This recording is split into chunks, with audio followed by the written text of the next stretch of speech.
इसमें ये मिलता है कि होलिका जी चूंकि प्रहलाद की बुआ थी और बुआ को भतीजा अपना बड़ा प्यारा होता है, तो उन्होंने प्रहलाद जी को जैसे ही अग्नि जली तो अपना चीर निकाल करके प्रहलाद जी को उड़ा दिया और खुद जल गए।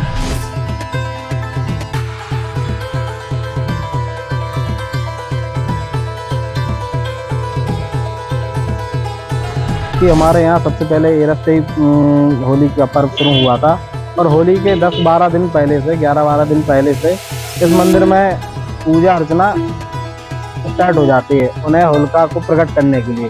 फिर इसके बाद पूरे देश में और जहाँ जहाँ हिंदू धर्म होली मनाई जाती है वहाँ होली पर्व मनाया जाता है, वहाँ से सब जगह स्टार्ट होता है। इसके बाद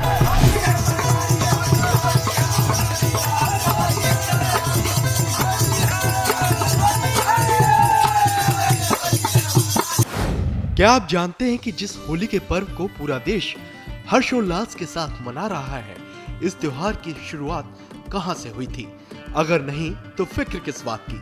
होली के इस खास पर्व की शुरुआत कैसे हुई, क्यों हुई, कब हुई?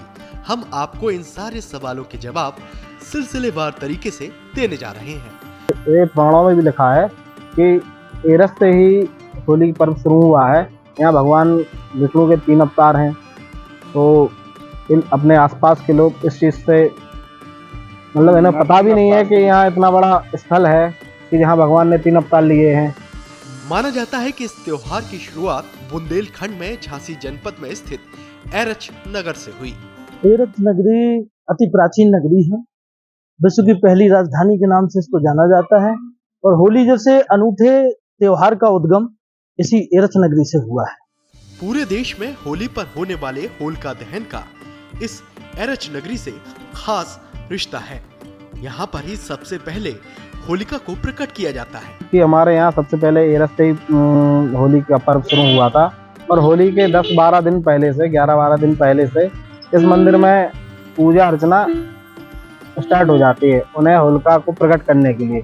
फिर इसके बाद पूरे देश में और जहाँ जहाँ हिंदू धर्म होली मनाई जाती है वहाँ होली पर्व मनाया जाता है, वहाँ से सब जगह स्टार्ट होता है। इसके बाद पुराणों की माने तो एरच नगर जो कभी राजा हिरण्यकश्यप की राजधानी हुआ करता था, यहाँ पर होलिका भक्त प्रहलाद को अपनी गोद में लेकर आग में बैठ गई, जिसमें होलिका तो जल गई लेकिन प्रहलाद को कुछ भी नहीं हुआ, जबकि होलिका की आग में जलकर मृत्यु हो चुकी थी। कहा जाता है तभी से होली के पर्व की शुरुआत हो गई थी। पौराणिक मान्यता है कि हिरण्यकश्यप और हिरण्याक्ष 2 भाई थे।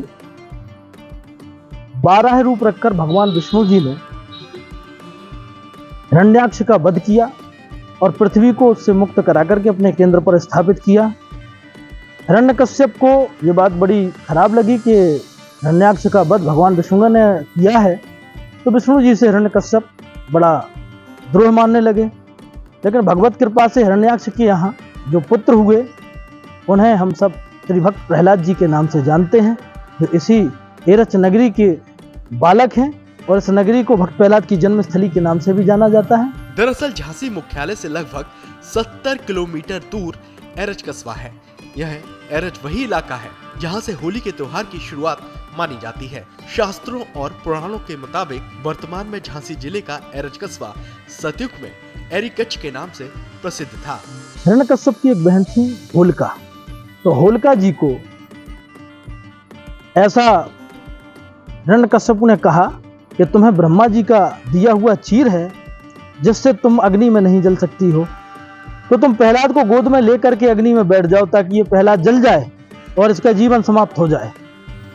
होलिका जी ने हिरण्यकश्यप की बात मान करके ऐसा ही किया, लेकिन एक भाव इसमें मिलता है कि होलिका जी चूंकि प्रहलाद की बुआ थी और बुआ को भतीजा अपना बड़ा प्यारा होता है, तो उन्होंने प्रहलाद जी को जैसे ही अग्नि जली तो अपना चीर निकाल करके प्रहलाद जी को उड़ा दिया और खुद जल गए।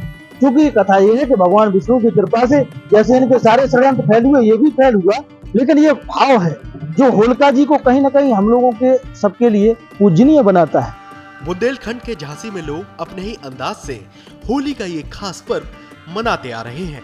शोभा यात्रा इस मौके पर लोग निकालते हैं, तो वहीं स्थानीय लोकगीत भी स्थानीय लोग पूरे हर्षोल्लास के साथ गाते हैं।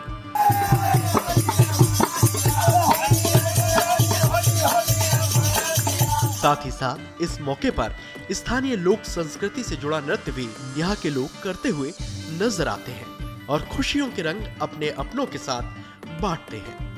ब्यूरो रिपोर्ट, श्रेष्ठ यूपी।